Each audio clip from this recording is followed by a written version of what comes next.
I like to do that. Folks, exclusive Chaotic Radio review of the brand new film Shrek Forever After. Yeah. All right.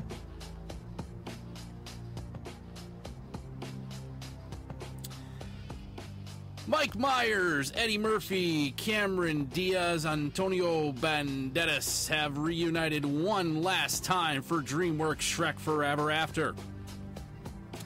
Now, whether or not you're a fan of the film franchise is up to you.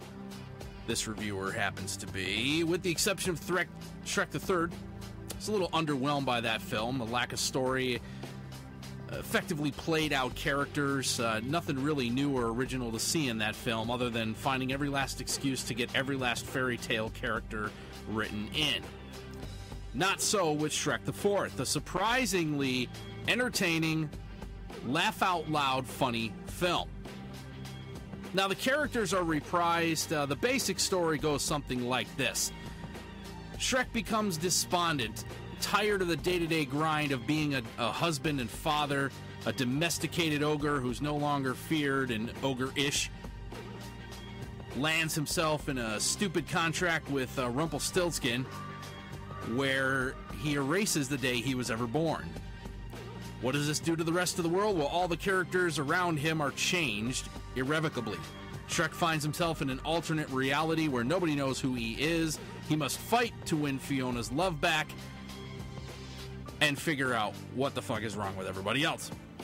Now, again, you may think that if Shrek the Third was an example of it being played out, overdone, and just too much rehashed, Shrek Forever After does an exceptionally good job of bringing in fresh comedy, a good new look, and the characters themselves are actually almost rebooted in a believable way. Tender moments, good satire, all around a good script and good direction. Even the CGI graphics are pretty good, which is saying a lot for me because I'm not a huge fan of CGI. It's everywhere. My one complaint, I don't really even have a complaint, but my one complaint about the film will just be a little bit too much of Mike Myers. Again, with some of the same jokes, with some of the same mannerisms, with some of the same Mike Myers Shrek that we've seen before. But I think that the rest of the film and the rest of the characters around him are enough to keep the film afloat.